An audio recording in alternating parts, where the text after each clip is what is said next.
عمل کیے اور ایک دوسرے کو حق کی تلقین کی اور ایک دوسرے کو صبر کی تلقین کی. آخرت میں پتہ چلے گا دنیا میں صرف ایک ہی گھڑی کی زندگی تھی. ذرا غور کریں، جب ہم میں سے کوئی سوچتا ہے اور گزرے ہوئے دنوں پر ایک نظر ڈالتا ہے، بیتے ہوئے دنوں کو یاد کرتا ہے، تو اسے معلوم ہونے لگتا ہے جیسے پوری زندگی ایک ہی دن میں ختم ہو گئی، سارے واقعات ایک ہی دن میں پیش آئے. بہادر شاہ ظفر نے کہا تھا عمر دراز مانگ کر لائے تھے 4 دن، عمر دراز مانگ کر لائے تھے 4 دن، 2 آرزو میں کٹ گئی 2 انتظار میں. صرف دن کی ایک گھڑی دنیا میں رہے تھے. سورہ یونس سورہ نمبر 10 آیت نمبر 45. وَيَوْمَ يَحْشُرُهُمْ كَأَن لَّمْ يَلْبَثُوا إِلَّا سَاعَةً مِّنَ النَّهَارِ يَتَعَارَفُونَ بَيْنَهُمْ، اور جس دن وہ انہیں اکٹھا کرے گا تو انہیں لگے گا گویا وہ دن کی صرف ایک ہی گھڑی دنیا میں رہے تھے. جو جیسا کرے گا وہ ویسا بھرے گا. محترم سامعین، یہ احساس بڑا مبارک ہے، اور جس نے بھی احساس کر لیا وہ مبارک ہے کہ وہ مٹی سے پیدا ہوا ہے اور مٹی میں جائے گا اور دوبارہ کبھی نہیں آئے گا. جو جیسا کرے گا وہ ویسا بھرے گا. کسی شاعر نے کہا ہے جو جاگت ہے وہ پاوت ہے، جو سوت ہے وہ کھوت ہے. جو جاگت ہے وہ پاوت ہے، جو سوت ہے وہ کھوت ہے. جب چڑیا چھپ گئی کھیت تب پچھتاوت کیا ہوت ہے. قیامت کے دن رب کے دربار سے اس وقت تک نہیں ہل سکتے جب تک کہ 5 سوال نہ پوچھ لیا جائے. ایک سوال عمر کے بارے میں ہوگا. عمر اللہ کی دی ہوئی ایک بڑی نعمت ہے. عبداللہ بن مسعود رضی اللہ عنہ سے روایت ہے کہ رسول اللہ صلی اللہ علیہ وسلم نے فرمایا قیامت کے دن کسی بھی بندوں کے پاؤں رب کے دربار سے اس وقت تک نہیں ہٹ سکیں گے جب تک کہ ان سے 5 چیزوں کے بارے میں نہ پوچھ لیا جائے. نمبر 1، اس کی عمر کے بارے میں پوچھا جائے گا کہ کہاں عمر گیا ہے. نمبر 2، اور اس کی جوانی کے بارے میں پوچھا جائے گا کہ کہاں برباد کیا ہے. نمبر 3، اور اس کے مال کے بارے میں پوچھا جائے گا کہ کہاں سے کمایا ہے. نمبر 4، اور کہاں خرچ کیا ہے. نمبر 5، اور جانکاری کے مطابق عمل کے بارے میں کہ کتنا عمل کیا ہے. غور کریں، جوانی کے بارے میں اہم سوال کہ کہاں برباد کیا ہے، اس لیے اچھی تیاری کر لیجیے. ہر عمل ریکارڈ ہو رہا ہے. ایک سچے مسلمان کے لیے وقت ہے اس کی عمر ہے. محترم سامعین، اس دنیا میں انسان کی حیثیت اور اس کا معاملہ بھی بڑا عجیب ہے. وہ کھیل کود میں مست رہتا ہے اور تقدیر اپنا کام کر رہی ہوتی ہے. وہ خواب غفلت میں مدہوش رہتا ہے اور اس کا ہر عمل ریکارڈ ہو رہا ہوتا ہے. ایک سچا مسلمان وقت کی بہت زیادہ قدر و قیمت کرتا ہے، اس لیے کہ وقت اس کی عمر ہوتی ہے. اگر وہ اسے برباد کرے گا تو اپنے پیر پر کلہاڑی مارنے کے مترادف ہوگا. سورہ مجادلہ سورہ نمبر 58 آیت نمبر 6. یوم یبعثهم اللہ جميعا فینبئهم بما عملوا احصاه اللہ ونسوه واللہ علی کل شیء شہید.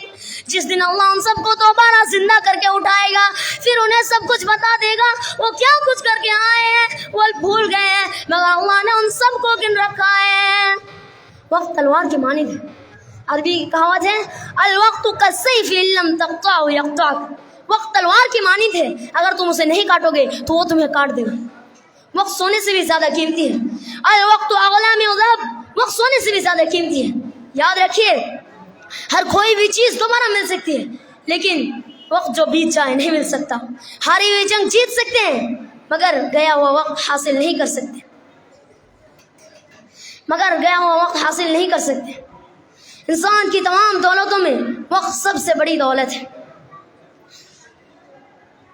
عن ابن عباس قال النبي صلى الله عليه وسلم نعمتان مغبون فيهما كثير من الناس الصحة والفراغ.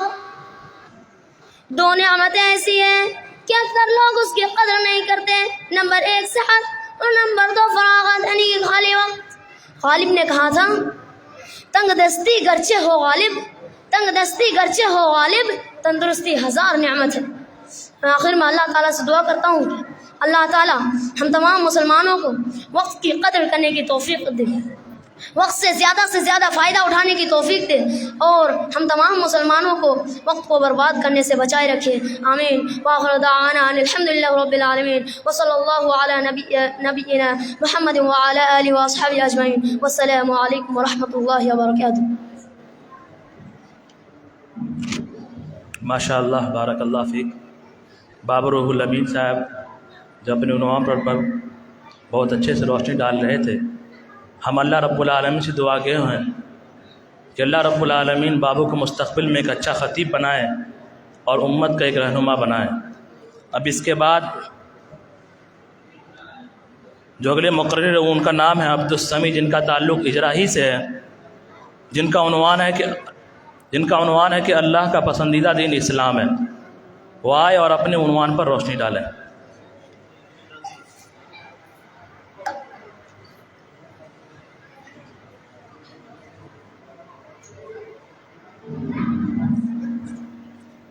السلام علیکم ورحمۃ اللہ وبرکاتہ۔ الحمدللہ رب العالمین والصلاة والسلام علی اشرف الانبیاء والمرسلین، اما بعد، قال اللہ تعالی اعوذ باللہ من الشیطان الرجیم، بسم اللہ الرحمن الرحیم، ان الدین عند اللہ الاسلام۔ جناب صدر، محترم صاحبان اور میرے پیارے دوستوں اور حاضرین مجلس ساتھیوں، آج کے اس تقریری مسابقہ میں میری تقریر کا عنوان ہے اللہ کا پسندیدہ دین اسلام۔ انداز بیاں کرچ بہت سوکھ نہیں ہے، شاید کہ تیرے دل میں اتر جائے میری بات۔ حضرات گرامی قدر، اس دنیا میں طرح طرح کے لوگ بستے ہیں، ان کے رنگ، مزاج، طبیعتوں، زبانوں اور کام کاج میں فرق، بلکہ ہر ایک کی پسند ایک دوسرے سے بڑی مختلف ہے، اور ہر شخص اپنے کام میں خود سخن ہے، اور یہی حال لوگوں کے عقائد اور ان کے دلوں کا ہے۔ کوئی ہندو اور سکھ ہے جو بدھوں کی پوجا کرتے ہیں، مجوسی ہے جو آگ کی پوجا کرتے ہیں، کئی سورج چاند ستاروں کو موسی سمجھتے ہیں، اسی طرح عیسائی اور یہودی ہے جو اکرچ اللہ کے بعض نبیوں کو مانتے ہیں، مگر انہوں نے اپنے نبی کے دین اور اس کی کتاب میں بڑی بری تحریف کر کے بالکل بگاڑ کر رکھ دیا ہے۔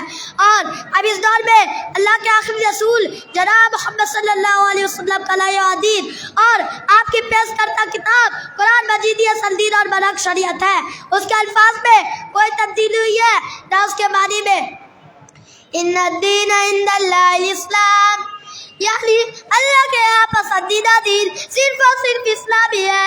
اگر کسی نے اس کے علاوہ کوئی اور دین اختیار کیا تو اور کس مقبول نہ ہوگا۔ وَمَن يَبْتَغِ غَيْرَ الْإِسْلَامِ دِينًا فَلَن يُقْبَلَ مِنْهُ وَهُوَ فِي الْآخِرَةِ مِنَ الْخَاسِرِينَ۔ ایسا آدمی آخرت کے دن بڑے گھاٹے اور کسارے میں رہے گا، مگر اسلام کی آمد کو چونکہ 1500 سال گزر چکے ہیں اور مسلمانوں میں بھی اس کی اصل تعلیم اور حقیقت سے دور ہوتے جا رہے ہیں۔ آپ لوگوں کو دیکھیں کہ انہوں نے صرف کلمہ پڑھ لینے کا نام اسلام رکھا ہوا ہے، اس کے علاوہ نماز، روزہ، حج، زکوٰۃ سے بے انتہا غافل اور بے پرواہ ہے، حالانکہ یہ سب اسلام کے بنیادی ارکان ہیں۔ حضرات گرامی، خود سوچئے کہ جس عمارت کی 5 دیواریں بنیادیں ہو، وہ 4 یا 3 دیواروں یا 2 پر کیسے قائم رہ سکتی ہے؟ ظاہر ہے وہ قائم نہ رہ سکتی ہے، بالفرض اگر اسے کچھ دیر کے لیے کھڑا بھی کر دیا جائے تو وہ جلدی دے جائے گی۔ اگر میں آپ کو اسلام کی ابتدائی حالات یاد دلاؤں تو آپ تسلیم کریں گے کہ یہ 5 بنیادیں ہو تو اسلام قائم ہوتی ہے۔ شروع میں صرف کلمہ لا الہ الا اللہ محمد رسول اللہ کہہ دینا ہی اسلام اور نجات کے لیے کافی تھا۔ کفار اسے قبول نہ کر رہے تھے، بلکہ قبول کرنے والوں کے لیے فتنہ اور آزمائش بنے ہوئے تھے۔ بہرحال نیک بخت صحابہ رضی اللہ عنہ نے استقامت دکھائی اور اللہ کے مقرب بنے اور رسول اللہ صلی اللہ علیہ وسلم نے صرف یہ ایک سبق کو تقریباً 10 سال تک قوم کے ذہنوں میں راسخ کیا۔ پھر 10 سال بعد نماز فرض کی گئی تو انہوں نے کلمہ کے ساتھ ساتھ نمازیں بھی تسلیم کر لیے اور نمازیں پڑھنا شروع کر دیے۔ ان لوگوں کے لیے بس یہ عملی کامیابی اور ضمانت ہوا۔ بالفرض اگر یہ لوگ نماز قبول نہ کرتے تو ان کا کلمہ ان کے کسی کام کا نہ تھا، مگر انہوں نے نمازوں کی خوب پابندی کی اور اللہ کے مقبول بندے بنے۔ پھر انہیں مکہ چھوڑ کر مدینہ کی طرف کیا ہجرت کا حکم دیا گیا تو انہوں نے بڑی خوش دلی کے ساتھ اپنا عزیز و اقارب چھوڑ گھر بار مال وطن سب کچھ اللہ کی راہ میں قربان کر دیا۔ حضرات مجلس ذرا سوچئے، اگر یہ لوگ عزت کا حوالہ نہ کرتے یا اس کا انکار کر دیتے تو بھلا ان کا کلمہ اور نمازیں معتبر رہتی؟ ہرگز نہیں۔ انہوں نے اپنا کلمہ معتبر بنانے کے لیے نمازوں کے ساتھ ساتھ رزق کا امتحان بھی برداشت کر لیا اور اللہ کے مقبول بنے۔ پھر جب یہ لوگ مکہ پہنچے تو اللہ تعالیٰ نے ان پر ماہ رمضان کے روزے فرض فرما دیے تو انہوں نے نمازوں اور عزت کے ساتھ ساتھ روزے بھی تسلیم کر لیے۔ مزید سوچئے، اگر یہ لوگ ماہ رمضان کے روزے قبول نہ کرتے یا اس کا انکار کر دیتے تو کیا ان کی عزت اللہ کے یہاں مقبول رہتی؟ ان کی نمازیں منظور ہوتی؟ ان کا کلمہ قبول کیا جاتا؟ ہرگز نہیں، ہرگز نہیں۔ پھر اس کے بعد اللہ تعالیٰ نے ان پر ان کے مالوں کی زکوٰۃ فرض فرما دی تو انہوں نے اس سے بھی کوئی سرتابی نہ کی۔ پھر اس کے بعد کفار کے ساتھ مقابلے کا مرحلہ آ گیا اور جہاد فرض کی گئی، چنانچہ انہوں نے اللہ کی راہ میں اپنی گردنیں کٹوانے سے دریغ نہ کیا۔ غور کیجئے، اگر یہ لوگ جہاد کا انکار کر دیتے تو ان کی زکوٰۃیں، ان کے روزے اور نمازیں اللہ کے یہاں مقبول رہتی۔